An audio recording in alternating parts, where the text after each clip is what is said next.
kadako sa iyang gugma, kanatong mata ko sa kaniadto sa karon. Ang Diyos matinud-anon siya sa tanan niyang katawhan. Ang gugma niyang dili gyud kabayran. Pagkanindot niining adlawa, ang Diyos bayawon ta, mga kamot ipataas. Iisa nga kaniya, kay kita iyang mga anak.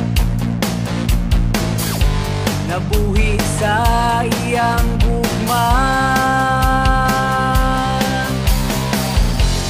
ali na atong daygon, ang hari sa tanang hari.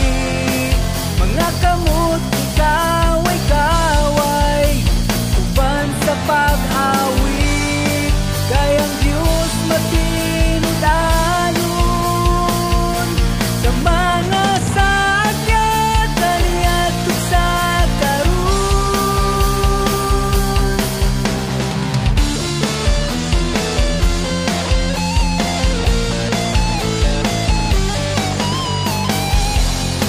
Pagkanindot niining adlawa, ang Diyos bayawon ta, mga kamot ipataas. Iisa nga kaniya, kay kita iyang mga anak. Nabuhi sa iyang gugma, ali na atong daygon, ang hari sa tanang hari.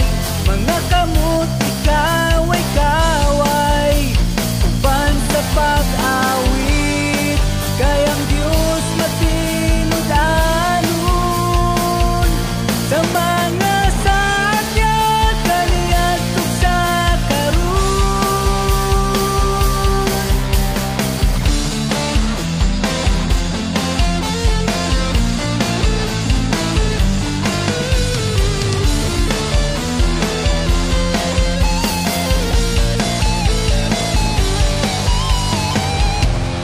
Ali na atong daygon, ang hari sa tanang hari.